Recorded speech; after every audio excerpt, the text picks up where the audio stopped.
There are certain conversations going on about changes to the existing constitution, new constitutional matters, and so on. I will begin from something that anybody can see and observe, which is not rumor, not innuendo, not vague statements, but something very concrete, and that is the fact that the chairman of the RTI Commission, one of the great victories of our people over the last so many years that we achieved in 2015, getting it in the constitution, has not been appointed. The chairman of the RTI Commission has not been appointed for 5 months.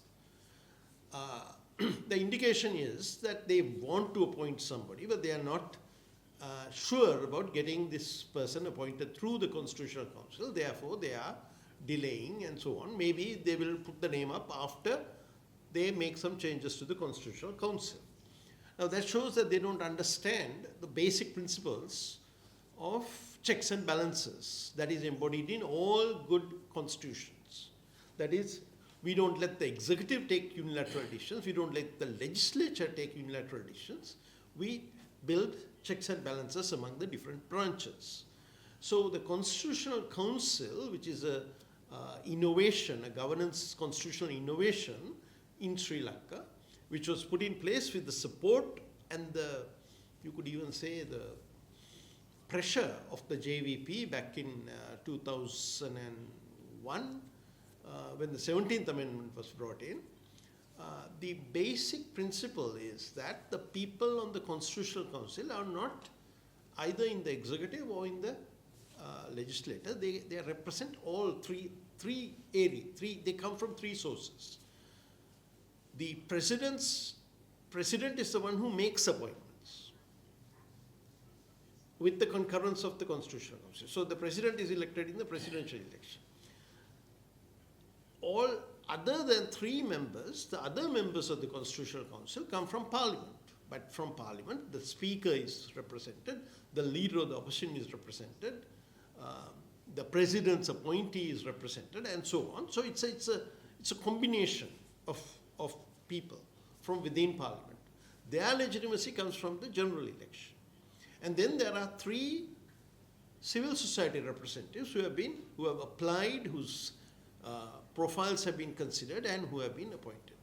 Now it appears that what they want to do is to remove these 3 people and make sure that every time there's an election, the new parliament will be able to appoint the 3 civil society representatives. That is not a good idea. Because what we want is continuity. What we want is checks and balances. Not that one, either the executive or the legislator, should remove those checks and balances and make those 3 people their own tools and instruments. So now we would consider this to be a retrograde amendment if this comes about. We think that the current arrangements are very good, and we think the government can work with the current arrangements. Previous governments have, this government should.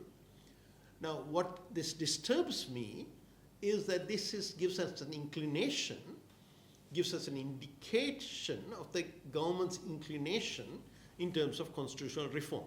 That is, they are seeing a new constitutional principles architecture that does not give the due weight that should be given to checks and balances. And if that is the case, it causes me concern when they are talking about a new constitution.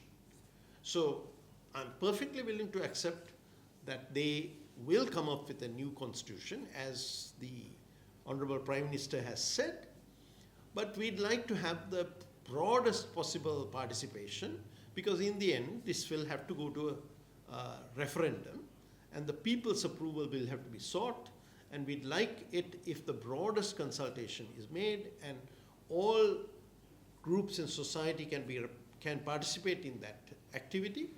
This is not something we are saying now. This is something we said in 2020. At least I said. I'm sure NMSJ has said these things even before that.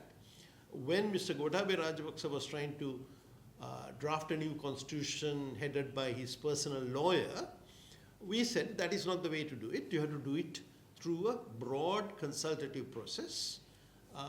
And that, of course, didn't go anywhere. But I think that message will have to be communicated again in 2025 and 2026, and we will do that.